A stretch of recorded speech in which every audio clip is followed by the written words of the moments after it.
and welcome back to the Witch's Cauldron. My name is Paula.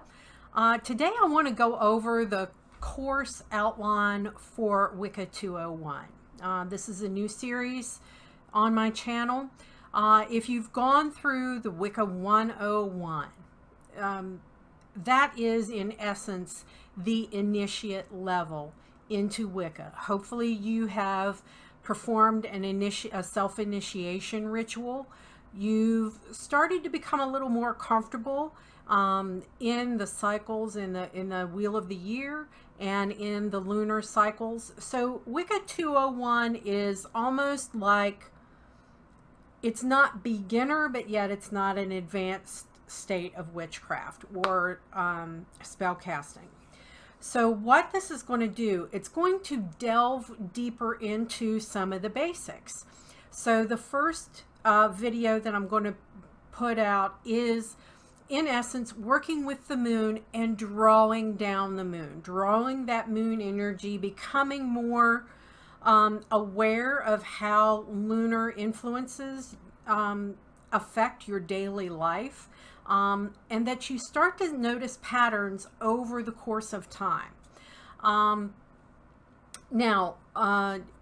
The book that we will be using is the Wicca Magic Starter Kit by Chamberlin. This is a compendium of 3 books. It's available for like $4.99 in the Kindle format on Amazon. I believe it's like around 12 bucks or so for a paperback version of it. And if you have Kindle Unlimited, it is free to check out and rent, okay? Her books are very easy to read, but they give a great foundation for you to build on, okay?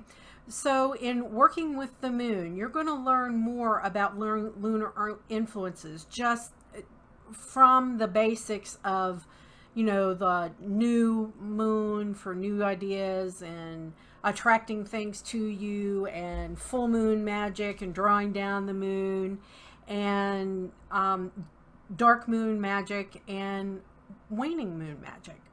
This is about how to craft your spell to work. You may need money, so you're thinking, oh, I have to wait to you know, the waxing moon to draw money to you, and that's not the case. And I'm going to teach you how to craft your spells in a manner that you can make them work during any phase of the moon just by embracing the phase that it's in, okay, and making it work. We're also going to go into a little bit of the influences that the days of the week have to build on those influences that make your magic and your spell casting even more powerful, and that make you bond on an even deeper level to the goddess and the lunar phases.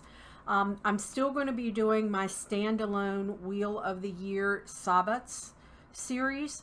So that's where you're going to learn to, you know, embrace more of, you know, the god and the importance of the god on the cycle during the year, okay? So that's going to be separate. This particular one, we're, you know, focusing on lunar magic and influences in spell casting, okay? So the second video in the series is going to be on astrological influences. Now, this is also a very important thing to realize, that the moon, you know, is affected because it moves through the zodiac in its transit every month, okay? You're also going to learn about planetary influences and the difference between direct and retrograde on your magic. You're also going to learn, you're going to actually find out, most people know what their sun sign is for an astrological reference. I'm a Leo. But when I do my moon sign and my ascendant or my rising sign, those are equally important influences on you and what you do, okay? So my particular moon sign is Libra, and I have a Scorpio ascendant.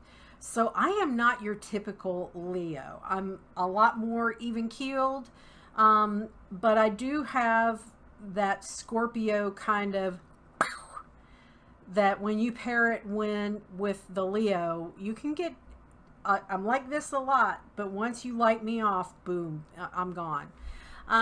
So you're going to learn that, and I'm going to give you some really great websites to help you out with not only lunar tracking, but planetary tracking. Then in week 3, we're going to go into candle and color magic. How you can do basic low magic in candle rituals and candle spells, pairing it with colors to further strengthen and give your spells intent and power. Okay, we're building each week, we're building, you know, influence by influence by influence, correspondence by correspondence by correspondence. So by the end of this, you're going to feel pretty comfortable in your spell casting. The next one we're going to go over in week 4 is crystal and gemstone magic. Then the next week, in week 5, we're going to do talismans and amulets.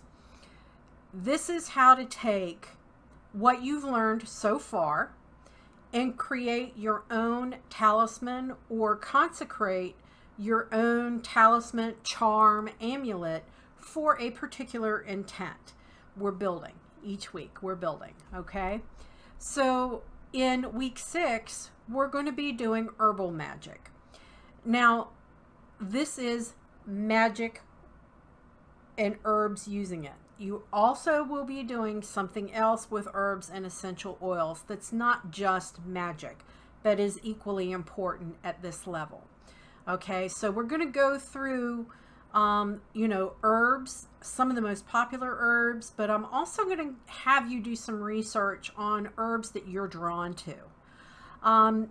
Week 7 is going to be essential oils, resins, and woods. Okay, so in addition to herbs, in addition to crystals, in addition to color and your timing influences, you've also got essential oils, resins like frankincense, myrrh, amber, copal, things of those nature. Dragon's blood is another one. And then woods like, you know, sandalwood, willow, things of that nature that can really empower you and further build those influences and make your spells even stronger as you go along.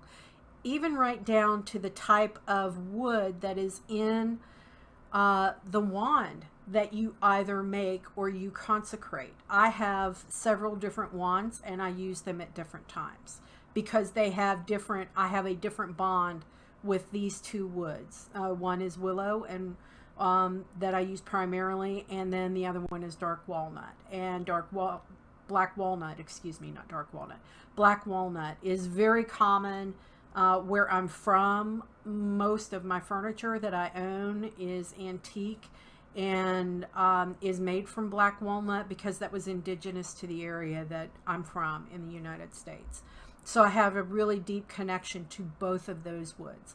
This is how you find your connection and find your power centers that really make your spellcrafting, your worship, and your rituals a lot more powerful and have you develop a much deeper affinity for the path you have chosen to walk, okay?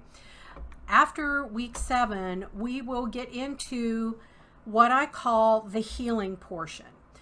A lot of really good ways to start out in Wicca and witchcraft is healing, but you have to learn how to heal yourself before you can heal anybody else. Okay, so week 8 we're going to go over chakras and the basics of healing, how to try to determine why things are off kilter in your body, or you know, you can give healing energy to plants, you can give healing energy to your pets, things of that nature. So we're going to start down the healing path. Then before we had done herbal magic, herbs for magic, now we're going to do herbal magic for healing specifically. Okay, this is where you're going to actually learn about developing tinctures, decoctions, teas, ritual baths, things of that nature, that instead of a magical intent, they are there to heal you and actually can help you heal something. Like, you've got a tummy ache, right? Peppermint tea is one of the best things in the world for a tummy ache, or ginger, okay? It's things like that where you not only know the magical intent for an herb, you also know the medicinal or healing for it, okay? The next week, we're going to go over gemstone magic for healing. And this is not only like healing your physical ailment, but healing emotional hurt, okay?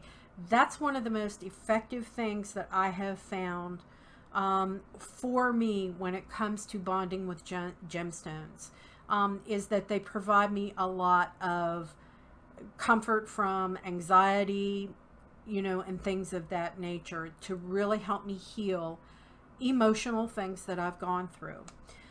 Week 11 is going to be beginning aromatherapy, using those essential oils, using those incenses that you've learned how to blend for magical intent, to then have the smells and everything affect you on a healing level, okay?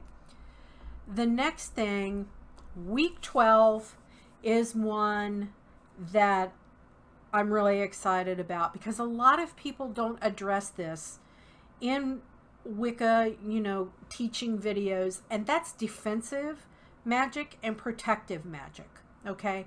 That is a lot of what I do, because I'm not only a witch, I'm a medium, okay?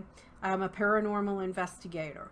So a lot of times, you know, since I'm a medium and I am very sensitive to, you know, spirit and energies around me, I do a lot of defensive and protective magic. I'm going to teach you how to do that. I'm going to teach you how to craft a witch bottle. I'm going to teach you how to do spells to create mojo bags, or medicine bags, as they're called in Native American culture, and how to use those influences for you for defense, okay? And then week 13 is going to be on creating your shadow mask. And a lot of people are afraid of shadow magic, and they really shouldn't be. A shadow mask is creating a physical representation of an event or something that has happened to you that has affected you in a very deep manner, that may have been a negative experience. And a lot of us take those experiences, we put them in a box, we put them on a shelf, and we just like, oh, I don't want to deal with it. Eventually those shelves are going to collapse from the weight of those. Emotional hurt and traumatic experience, I'm going to say, are a part of you. They are nothing to be ashamed of. So this will teach you to create a shadow mask that is a physical representation of things that have formed you, because your shadow is a part of you. Your shadow self is a part of you. And to work on it and to deal with it. And a reminder of how you have grown and gotten better from it. Okay? That experience that's made you stronger in the long run. And eventually, that emotional hurt, you'll be able to get rid of that shadow mask. I've had probably 5 shadow masks since I've started my practice of the craft. I've gotten rid of 3 of them. I still have 2 left. And those are ones, you know, I'm still working on every day. And I haven't quite mastered them and conquered them yet, but I still keep trying, okay? So that is the plan for Wicca 201. The first video is going to be out in the next day or so.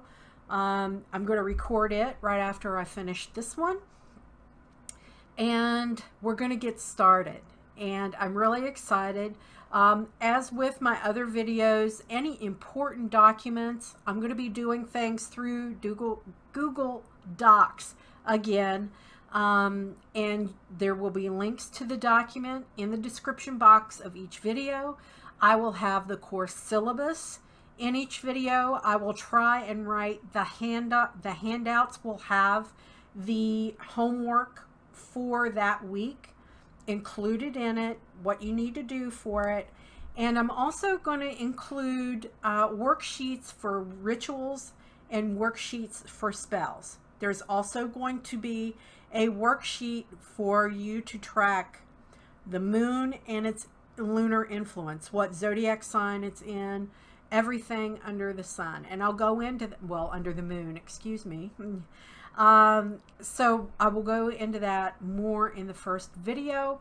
But any form, any document, any website, anything like that, I will link in the description box of each video.